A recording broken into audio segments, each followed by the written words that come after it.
Ahora con ustedes, Tiempo de Estudio Maná.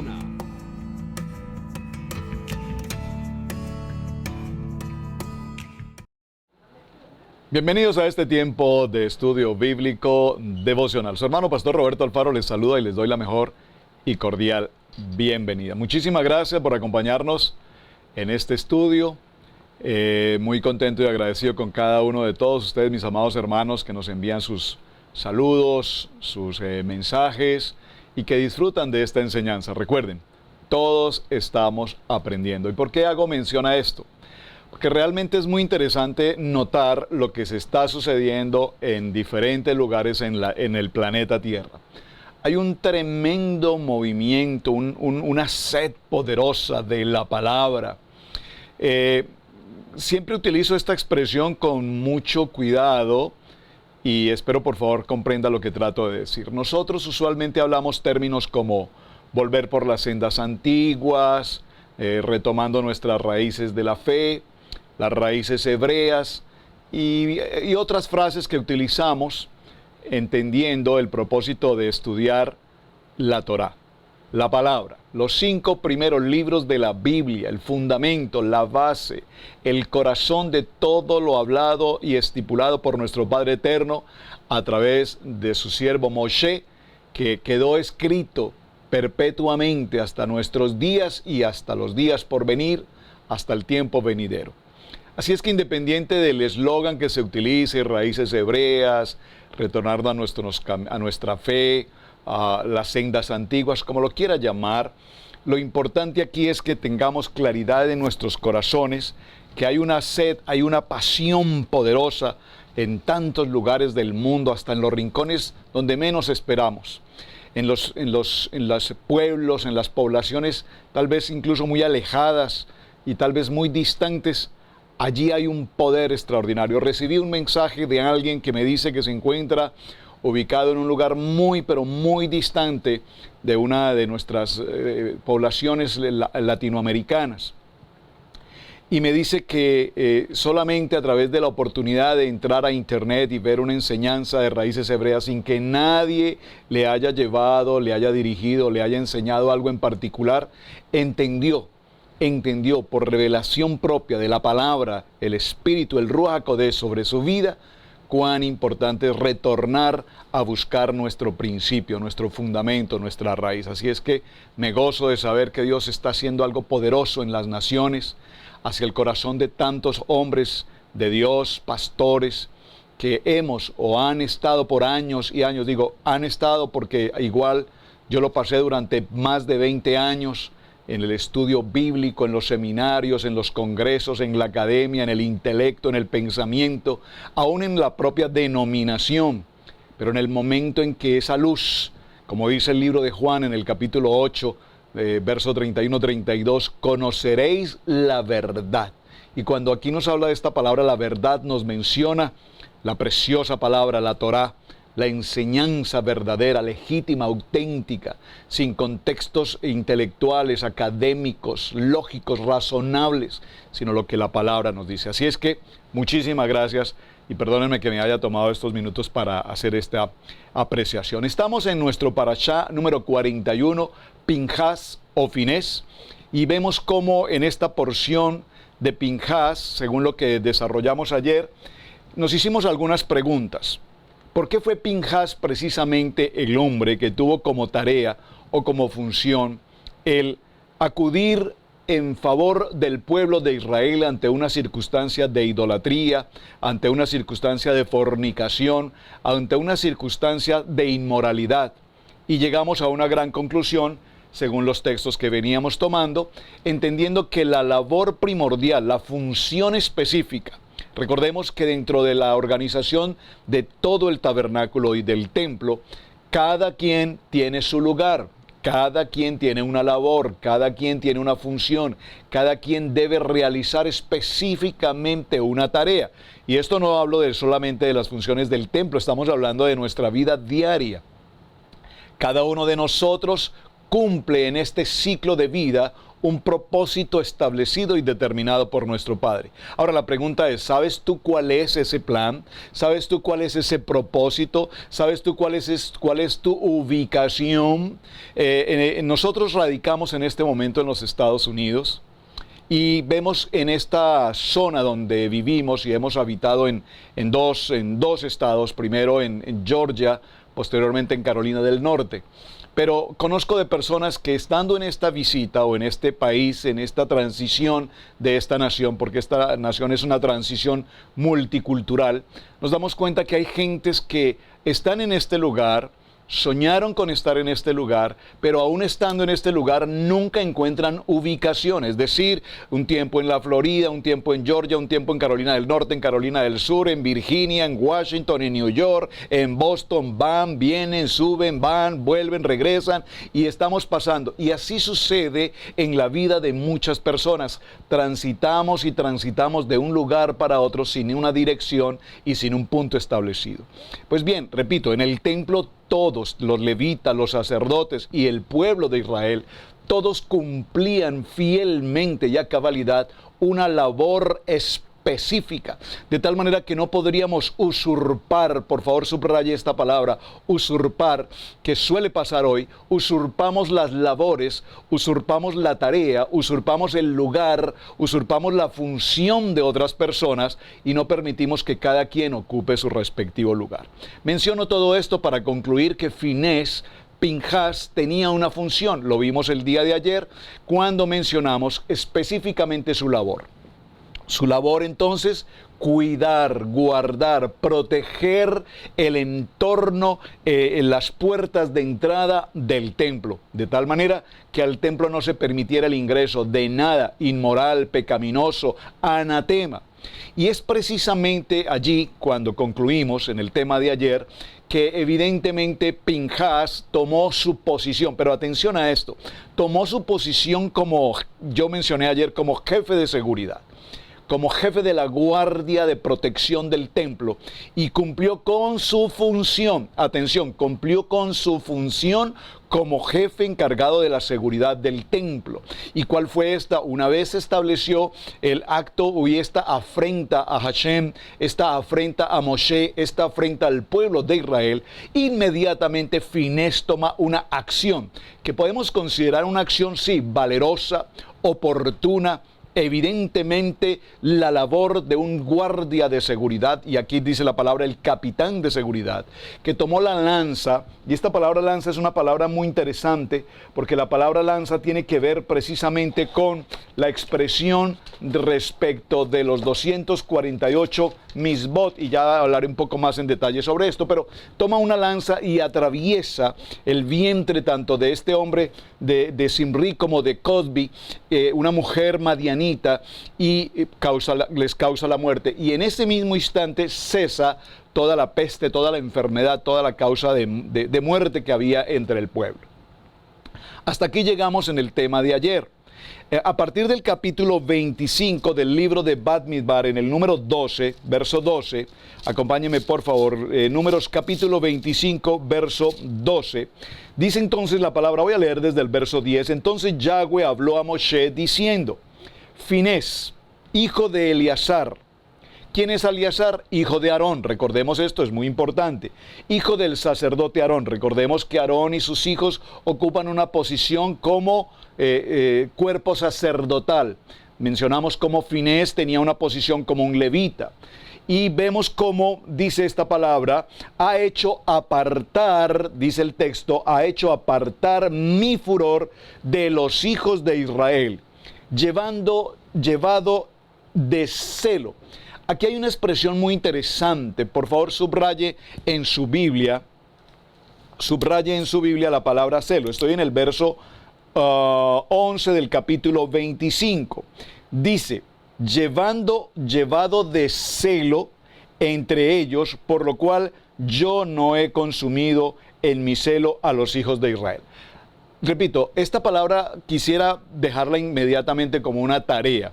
Por favor, diferencie la palabra celo de la palabra celos, en plural. ¿Qué es el celo y qué son los celos? Son palabras aparentemente muy sinónimas, muy cercanas, pero una cosa es el celo y otra cosa son los celos. Por favor, usted haga la tarea y al cierre de semana, según las respuestas, buscaremos o daremos la conclusión. Pero me es muy importante que en la lectura que llevamos y en el estudio de hoy, usted por favor haga su tarea, participe en la investigación y diferencie el celo de los celos. Porque es muy común, y lo escucho en las congregaciones, es que porque yo tengo un celo, tengo un vivo celo de la palabra, tengo un vivo celo de Dios, tengo un vivo celo por las cosas sagradas, tengo un vivo celo por la denominación, tengo un vivo celo por el concilio. Entonces, ¿qué es el celo y qué son los celos? Tiene que ver, número uno, con seguridad e inseguridad. Esos son los dos principios que les voy a dejar por ahora. La seguridad y la inseguridad. Ahora bien, aquí vemos que el celo de Finés toca, en comillas, el corazón de Dios, y de esta manera se retira el furor del Padre sobre el pueblo de Israel. El verso 12, por tanto diles, he aquí, yo establezco mi pacto de paz. Esta palabra aquí es importante que la tengamos presente. La palabra paz, que significa shalom, esta palabra shalom en hebreo tenemos que considerarla. Por favor, haga su tarea. Utilice los recursos, su diccionario hebreo-español, su diccionario en el internet, y coloque la palabra paz, cómo se pronuncia la palabra, cómo se escribe la palabra paz, shalom en hebreo. ¿Y por qué quiero mencionarlo? Porque es interesante notar cómo allí hay una letra bat, y esa letra bat, particularmente cuando se va a la Torá y se lee puntualmente este texto, notaremos que la letra bat está partida en dos. Y es interesante, debe estar así, porque aquí esta palabra bat, partida en dos, tiene una significación muy importante y ya la voy a comentar. Entonces, establezco mi pacto de paz con él, y tendrá él, está hablando de Finés, y su descendencia después de él, el pacto del sacerdocio perpetuo. Por favor, observen cuán importante es este parashá Pinhas, entendiendo cómo aquí Pinhas con razón a la labor que él cumplió como capitán de seguridad, no solamente permitió que el furor de la ira de Dios sobre el pueblo de Israel se calmase, sino que cesó toda peste, toda enfermedad, toda muerte, y ahora más aún recibe por herencia sagrada, por herencia divina, una misión, una comisión perpetua, por eternidad, por siempre, y cuando esté presente el templo, él, su generación, su genealogía, ocuparán la posición de Cohen Gadol, de sumo sacerdote. ¡Wow! Esto es extraordinariamente importante, y aquí podríamos pasar mucho tiempo estudiando este punto en particular. Solo lo estoy mencionando porque sabemos que hay que aún profundizar en estos temas. A su descendencia después de él el pacto del sacerdocio perpetuo, por cuanto tuvo celo, observen, por cuanto tuvo celo por su Dios e hizo expiación por los hijos de Israel. Y el nombre del varón que fue muerto con la madianita era Simrit, hijo de Salú, jefe de una familia de la tribu de Simeón. Presten mucha atención, porque precisamente era una posición, era una persona de liderazgo, una posición de altura, de nivel, y sin embargo es interesante notar que este hombre fue víctima, si puedo utilizar mejor esta expresión, digo víctima en el sentido de que cayó en las redes de la trampa que Balaán y Balac tejieron en torno al pueblo de Israel, utilizando a las mujeres moabitas, a las mujeres madianitas. Y a propósito de utilizando a las mujeres madianitas y a las mujeres moabitas, es interesante notar algo, mis amados hermanos. ¿Qué sucedió aquí? Aquí vemos que hay una circunstancia del deseo. Es decir, ¿por qué el pueblo de Israel un pueblo consagrado, establecido al propósito de Dios, conocedores de la Torá, de los misbot, conociendo todo lo que el Padre Eterno ha hecho por este pueblo, desde que los sacó de su condición de esclavitud y los saca de esa condición de esclavitud, aún los saca de una condición de esclavitud con riqueza, les permite salir a esa prueba en el desierto, pasarlos frente a una condición del mar donde no había opción de escape, los persiguen los jinetes del pueblo egipcio, el faraón, están frente a una condición de cierre, de bloqueo del mar, montañas a sus lados, no hay lugar por donde escapar, pero allí vemos la mano de Dios obrando y ese mar se abre precisamente para que ellos puedan pasar. Todo lo que el pueblo de Israel ha vivido siempre ha sido la cobertura celestial, la cobertura del Padre Eterno sobre ellos. Sin embargo, aquí nos encontramos frente a una situación. Balaam le menciona a Balac que la única circunstancia por la cual Dios se contraría o quitaría esa protección divina sobre el pueblo de Israel es que su pueblo sucumba ante una circunstancia de inmoralidad. Esta inmoralidad se sucede cuando las mujeres, es interesante, estaba leyendo un midrash sobre este tema. Recuerden que los midrash son escritos que se hacen, que se complementan, que se estudian para comprender un poco mejor estas historias, este texto. Ahora, lo que estamos observando en la Biblia es la palabra de Dios, es la palabra sagrada, lo que escrito está. Pero el midrash nos lleva a tomar un contexto un poco más en el detalle. Y en el Midrash nos menciona cómo la estrategia que Balac organizó y los ancianos de Balac y demás, madianitas y toda esta gente fue preparar las tiendas, vamos a decir, el mall, el shopping, de tal manera que cuando el pueblo de Israel viniese de compras a las puertas de estas tiendas, habían mujeres, vamos a decir, mujeres mayores que recibían a los hombres, pero que una vez los recibían, los pasaban al interior y una vez en el interior, habían mujeres hermosas que empezaron a seducir a estos hombres y al seducirlos, al tomar bebidas embriagantes, etcétera, les ofrecen la circunstancia del sexo y les ofrecen que antes de cualquier tipo de actividad deben ante todo doblar rodillas y postrarse ante sus dioses paganos, a Baal Peor, básicamente a este dios de la idolatría. Ahora, toda esta historia es supremamente interesante. ¿Por qué? Porque vemos cómo aquí hay una condición del deseo. ¿Qué fue lo que sucumbió del pueblo de Israel? El deseo. ¿Cuál deseo? Por favor, tome atenta nota. 6 deseos en el ser humano que con mucha facilidad se salen de control. Número 1, el deseo por tener una familia. El deseo por tener una familia. Digo, se salen de control porque tener una familia es un propósito de Dios. Génesis capítulo 1, verso 28 nos dice, y los bendijo Dios y les dijo, fructificad, multiplicaos, y viene una familia. Pero hay algunos que no solamente tienen una familia, sino que tienen muchas familias, o por decirlo así, hijos por todas partes. Hijos que a la final no tienen ni papá, porque no son reconocidos. Entonces, aquí hay un deseo que tiene que ver, por supuesto, con una buena intención, la familia, el propósito de Dios, pero que termina en una condición de carnalidad, del deseo más allá del propósito. Número 1. Segundo deseo, el dinero. El dinero en el hombre es una circunstancia que pareciera ser que ocupa tan importante lugar al punto de que se convierte precisamente en una idolatría. Queremos más, más. Hacemos tanto del dinero que nos olvidamos precisamente del plan y del propósito de Dios. De tal manera que dice la palabra, Padre Eterno, no me des tanto que haga que me olvide de ti. Entonces, este segundo deseo del dinero tiene que ver con ese enriquecimiento. Repito, siempre que miramos a algún lugar, queremos más. Y ese es el éxito de todas las campañas de publicidad, los eslogan, los comerciales. ¿Qué propósito tienen?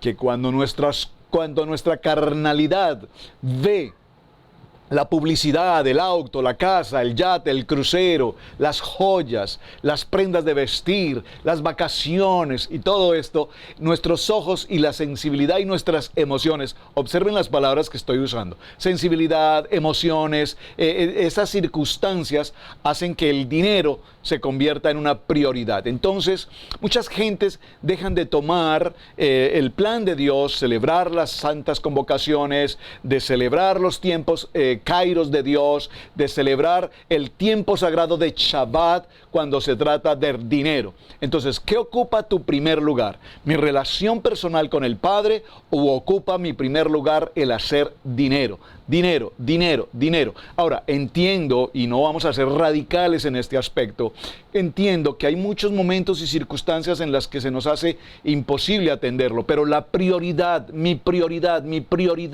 tiene que ser mi relación con el Padre Eterno. Número 2, dinero. Número 3, la comida. ¡Wow! En este tema, por supuesto, tendríamos mucho que tratar. Sabemos que hay alimentos que son totalmente inadmisibles al cuerpo humano, no solo porque la Biblia lo mencione, no solamente porque la palabra nos hable de alimentos sacrificados a los ídolos, no solamente porque la Biblia nos habla de alimentos insalubles para nuestro cuerpo, sino que simplemente por naturaleza humana consumimos alimentos que sabemos que contaminan el cuerpo y sin embargo lo ingerimos. En esto, por supuesto, en el sentido de alimentos, quiero incluir, partiendo la diferencia, todo tipo de sustancia que el cuerpo ingiera que es antisalud. Me refiero con el consumir, el tener las adicciones por las drogas, alucinógenos, etcétera. Aún en este concepto de comida, quiero incluir cuando nos volvemos adictos a algún tipo de medicamento. Y es importante todo esto porque cuando tenemos acción hacia un tipo específico de medicamento, por ejemplo, pastillas para dormir, pastillas para el dolor, pastillas para esto, pastillas para lo otro, pastillas de acá, pastillas de allá, y convertimos a nuestro cuerpo en esa adicción, entonces vemos que es un deseo comparado como el de la comida. No entraremos en más detalles, el tema lo hemos tratado suficientemente, de tal manera que cada uno es responsable a este respecto. Estoy solamente mencionando estos deseos que toman control y que nos separan, o deseos que nos apartan del propósito de la palabra. Número 3 o número 4, el sexo. Y este es el punto al que quiero que lleguemos, porque la sexualidad en el mundo entero, pero no hablo de la sexualidad en el sentido de la intimidad natural del hombre y la mujer para la procreación como familia, hablo de la intención del sexo como lujuria o el sexo como perversión. Entonces, hoy en el siglo XXI tenemos que incluso las leyes del hombre, las leyes y las facultades jurídicas humanas son las que permiten al ser humano hacer de esta inmoralidad sexual algo de ley. Entonces la ley permite hoy las relaciones homofíbicas, homosexuales mejor, la ley permite hoy las relaciones de todo tipo de contaminación sexual, incluso se considera ya en algunos países por la ley del hombre, aprobado legítimamente por las leyes del hombre, las relaciones con los animales. Hablo de relaciones sexuales con animales. Zoofilia, particularmente el nombre de esta situación. Entonces, cuando nosotros vemos esta ansiedad del deseo del hombre, encontramos familia, dinero, comida, sexo. Número 5, el honor. La importancia, cuando queremos ser reconocidos, cuando buscamos el reconocimiento de los hombres, cuando buscamos la posición, que es muy típico incluso en las congregaciones. Cuando una persona viene a la congregación y quiere servir, pero la palabra servir aquí es servir en el sentido de esta palabra, no de servir en el sentido de ser reconocido, de tener una posición jerárquica, de ocupar esta posición dentro de la congregación. Servir. Ministerio significa servicio. Servicio significa humildad. Humildad significa entrega total. Humildad no significa posición ni reconocimiento ni palmaditas en la espalda. Por favor. Otro deseo entonces que afecta nuestra vida en el propósito del Padre el ego, la intención de que seamos reconocidos, la intención de que nuestra congregación sea la más grande de la ciudad, que nuestro plan evangelístico sea el más reconocido de la ciudad. Por favor, por favor, por favor.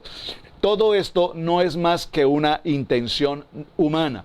Ahora, el último de los puntos, y atención a este en particular, tiene que ver, el número 6, tiene que ver con el conocimiento y el intelecto. Punto que debemos tratar con bisturí, tratar con mucha atención y con mucha precaución. ¿Por qué? Porque cuando empecé la reunión del día de hoy en el estudio bíblico devocional, mencioné cómo hablamos de raíces hebreas, sendas antiguas, raíces de nuestra fe y aquí y allá.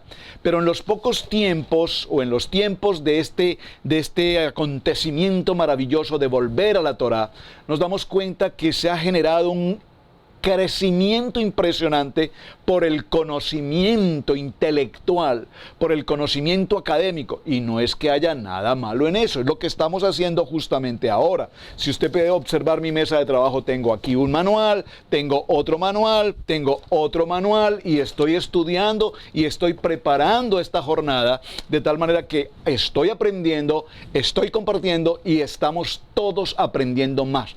Pero atención, tengamos mucho cuidado que este deseo de aprender la palabra no se nos convierta en un crecimiento ideológico, en un crecimiento intelectual, en un crecimiento académico y nos perdamos de vista del verdadero propósito espiritual, sobrenatural que el Padre Eterno quiere para nosotros. Amar la palabra, aprender la palabra, vivir la palabra, ser testimonio de la palabra, nada tiene que ver con un conocimiento intelectual. Es decir, aquí no se trata de que tú hables más hebreo que el otro. Aquí no se trata de que volver por las raíces hebreas signifique aprender hebreo, porque son dos cosas distintas. Yo puedo decir, volver por las raíces americanas y necesito aprender la historia y el origen y las fechas de independencia y las guerras y los presidentes y todo lo de esta nación. Eso es parte de la cultura. Pero volver por el fundamento de la palabra significa que aprendamos a vivir conforme a ella, vivir y ser testimonio de esta situación. Si usted nota, hemos observado 6 condiciones del deseo. Y una de estas condiciones del deseo, entre otras, por supuesto, o todas juntas, fueron las que tomaron parte y acción en el pueblo de Israel. Los hombres del pueblo de Israel, al acercarse a este lugar en Siquim, donde nos encontramos, en Sitín, moraba Israel en Sitín, y el pueblo empezó a fornicar con las hijas de Moab. Vemos entonces que el deseo de este pueblo de ver una ciudad un poco más avanzada, más establecida, más ciudad. Ayer mencionábamos con oficinas, con carpas, con negocios, con shopping. Empezó a llamar la atención de un pueblo de Israel que venía de ser un pueblo transeúnte en el desierto, sin ninguna de estas comodidades. Pero aparte de eso, ellos traían riqueza. Es decir, que con su dinero podían comprar lo que querían. Sucumbieron ante un deseo.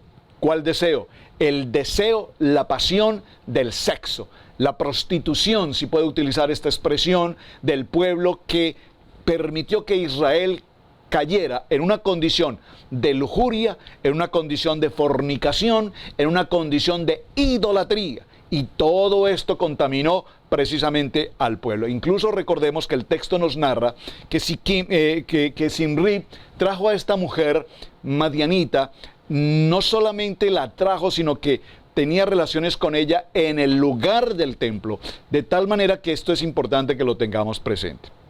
Ahora bien, en el desarrollo de lo que estamos notando, observen que mencioné seis circunstancias que tienen que ver con el deseo: la familia, el dinero, la comida, el sexo, el ego, el honor, el prestigio, la posición y el conocimiento. Y este número 6 es un número muy interesante, porque este número 6, mis amados hermanos, tiene que ver con ¿qué? El número 6 tiene que ver precisamente con la humanidad, con el hombre. 6 es el número que antecede al 7, a la plenitud. El número 7 nos habla de plenitud, el número 6 nos habla de emociones, nos habla de sensibilidad. El número 6 nos habla del pensamiento humano. El número 6 nos habla de la lógica, del entendimiento, de la razón. El número 6 nos habla de lo que nosotros como hombres y como seres humanos queremos para nosotros. El número 6 nos habla de humanidad. El número 6 nos habla de hombre. El número 6 nos habla de independencia. El número 6 nos habla de vulnerabilidad, de sentido común. Y aquí en el sentido común tenemos que ser muy claros. La palabra no es de sentido común. La palabra es sobrenatural, caminando como viendo al invisible, llamando las cosas que no son como si fueran, entendiendo que aunque, dice la canción, aunque no lo puedo ver, te puedo sentir. Yo sé, Padre, que no te veo, pero sé que estás ahí. De tal manera que si a esto le ponemos sentido común, pues no tiene ningún sentido. Pero si a esto le ponemos el Espíritu, el Ruach HaKodesh, entendemos que en el propósito de Dios y en el plan de Dios, Él está ahí. Interesante toda esta historia. De tal manera que vamos a hacer ya nuestra parte del cierre. Y quiero por favor que me acompañes por un momento, acompáñenme por favor, al libro de Éxodo capítulo 32. Vean cómo es tan apasionante el tema si introdujimos un poco más a fondo la historia de Finés. Porque lo repetimos muy fácil, repetimos quién es Finés, repetimos quién es Pinhas en este caso. Y lo pasamos muy por alto realmente a donde queremos llegar. Si notamos el libro de Éxodo capítulo 32, que allí viene la narrativa que ya mencionamos sobre todo lo que fue la historia del becerro de oro, acompáñenme por favor al verso 25 de Shemot capítulo 32. Dice aquí la palabra: y viendo Moshe que el pueblo estaba desenfrenado porque Aarón lo había permitido para vergüenza entre sus enemigos, verso 26, se puso Moshe a la puerta del campamento y dijo. Esta expresión aquí es extremadamente importante. Se puso Moshe al frente, en el umbral de la puerta. La puerta, ¿qué es una puerta? Es el lugar pues, por donde hay acceso. Es el lugar por donde todo pasa. Es el lugar por donde entraban las circunstancias o buenas o malas. Pero al ver Moshe a este pueblo desenfrenado con esta historia del becerro, recordemos entonces que ahora Moshe se coloca a la puerta del campamento y dijo, por favor observe, repito, Shemot 32, 26. ¿Quién está por Yahweh? Una pregunta. ¿Quién está por Yahweh? Esta pregunta quiero hacerla hoy. Para todos nosotros. ¿Quién está por Yahweh? ¿Quién está por el Eterno?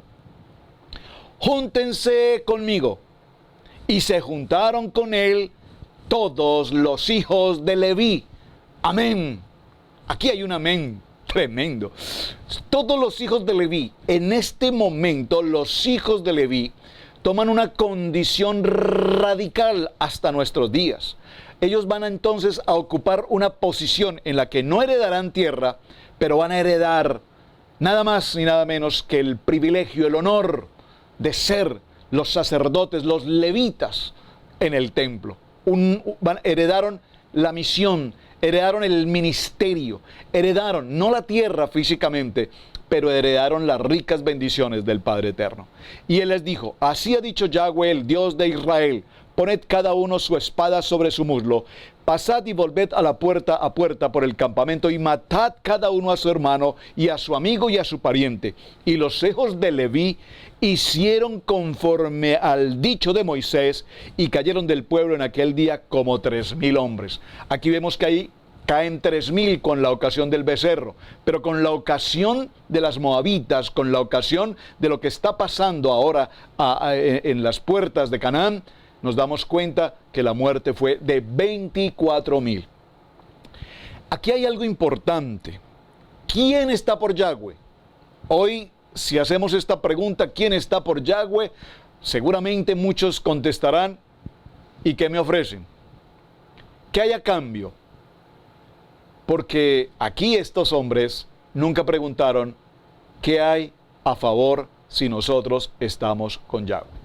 Aquí no estamos haciendo un ofrecimiento político, si yo soy el gobernador, si yo soy el alcalde, si yo soy el presidente, les ofrezco y les propongo y las mentiras y las mentiras y las mentiras que se repiten siglo tras siglo. Yo les prometo que si ocupo la posición para la cual espero ser elegido, haré de ustedes. No, no, no. Aquí simplemente Moshe hace una pregunta. ¿Quién está por Yahweh?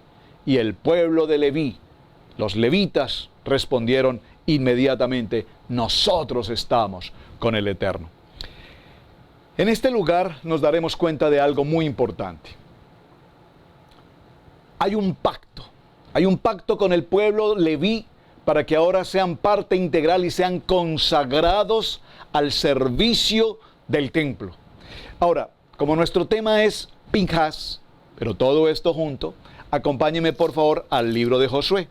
El libro de Josué, que es uno de mis libros apasionantes, de los que amo profundamente el estudio del libro de Josué, sé que para muchos también.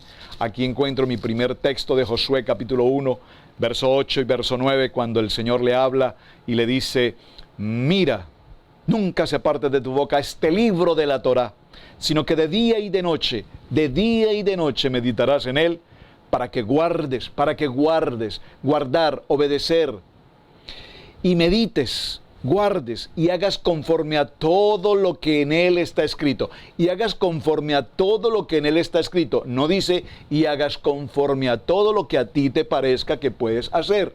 Lo que más te agrade, lo que consideres que esté bien, lo que te parezca que te conviene, eso puedes hacer. No, conforme a lo que está escrito, porque lo que está escrito, escrito está. Porque entonces, aquí no se trata de hacer pactos que si traes 1,000 recibirás 10,000, y si traes 10,000 recibirás 100,000, y si traes 100,000 estarás en bancarrota. No. No se trata de esto.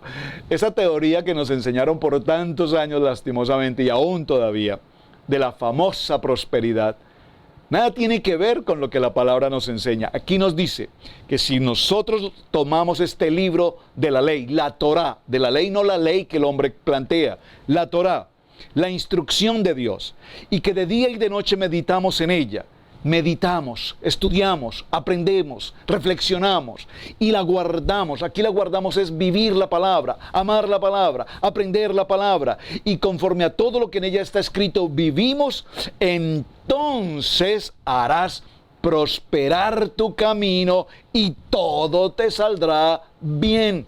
Hermano, ¿quieres ser prosperado en tu empresa, en tu vida, en tu negocio, en tu familia, en tu economía, en tu salud, en tu matrimonio, en tus hijos, en tu comunidad? Este es el gran secreto que la palabra nos tiene. Mira que te mando que te esfuerces y seas valiente. No temas ni desmayes, porque Yahweh tu Dios estará contigo a donde quiera que vayas. Fue mi primer cita bíblica grabada en mi corazón.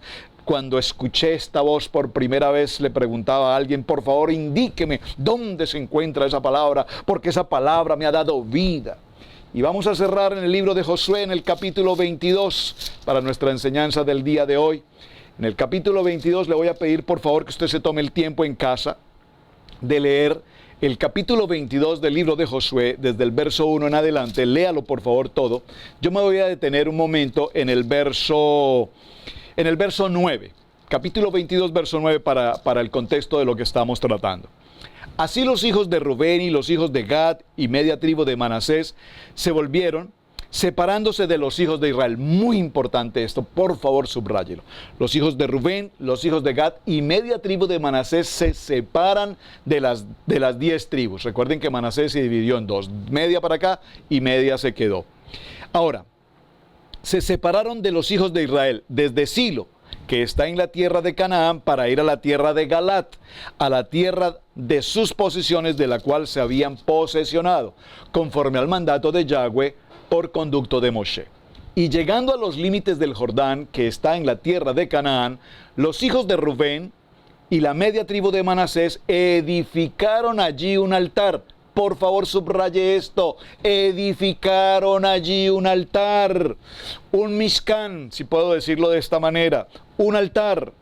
Edificaron allí un altar junto al Jordán, un altar en grande apariencia. Y los hijos de Israel oyeron decir que los hijos de Rubén y los hijos de Gad y media tribu de Manasés habían edificado un altar frente a la tierra de Canaán, en los límites del Jordán y del lado de los hijos de Israel.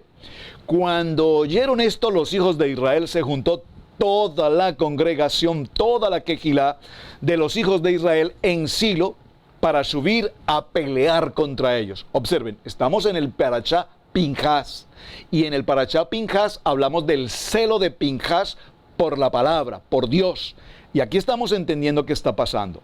Verso 13, aquí cerramos. Subraye el verso 13 del capítulo 22 del libro de Josué. Subráyelo, por favor, porque aquí concluiremos quién es Pinhas. Y enviaron los hijos de Israel a los hijos de Rubén, a los hijos de Gad y a la media tribu de Manasés en tierra de Galán. ¿A quién enviaron? A Pinhas, a Finés, hijo del sacerdote Eleazar, es decir, nieto de Aarón, a 10 príncipes con él, un príncipe por cada casa paterna de todas las tribus de Israel. Recuerden que aquí nos habla de 10 porque Dios 2,5 ya se separaron. Cada uno de los cuales era jefe de la casa de sus padres entre militares, entre los millares de Israel. Los cuales fueron a los hijos de Rubén y a los hijos de Gad y a la mitad de la tribu de Manasés en la tierra de Galaad, y les hablaron diciendo: toda congregación de Yahweh dice así: ¿qué transgresión es esta con que prevaricáis contra el Yahweh de Israel para apartarnos del Señor y edificar un altar para ser rebeldes contra Yahweh? ¿No ha sido bastante la maldad de Baal Peor? ¿Les parece poco todo lo que ha pasado en Baal Peor, en idolatría, en fornicación, en lujuria, en afrenta? ¿Les parece poco todo esto para que ustedes ahora nos aparezcan con un templo de la que no estamos aún limpios hasta este día, por la cual vino la mortandad en la congregación de Yahweh? Para que vosotros os apartéis hoy de seguir a Yahweh, vosotros os rebeláis hoy contra Yahweh, y mañana se airará él contra toda la congregación de Israel. Por favor, le invito para que cerremos nuestro tema de Pinhas, capítulo 22, léalo todo desde el verso 1 en adelante, porque aquí nos está mostrando cuál labor tan importante cumple Pinhas. Salieron en contra, a combatir, si puede usar esta palabra mejor, a Rubén, a Gad, a mitad de Manasés, que construyeron un templo. Y quien va a la cabeza, quien toma la posición de jefe de seguridad, el capitán de la guardia del templo, es Pinhas. Es el capitán de los 10 líderes de cada una de las tribus. Él tiene la posición de ser esa cabeza encargada de la protección del templo. ¿Cómo que ahora tenemos otro templo? Tenemos que ir. Y como lo mencionamos en el día de ayer, todos debemos estar en este nivel y en esta posición de Pinhas, esforzados, valientes, con el celo por la palabra. Así es que este es nuestro tema para el día de hoy, mis amados hermanos. Apasionante, ¿verdad? Mucho tema por tratar todavía. Mañana continuaremos. Muchísimas gracias por acompañarnos en el tiempo de estudio bíblico devocional. Su hermano Pastor Roberto Alfaro me despido. Hasta el día de mañana. Shalom para todos. Bendiciones.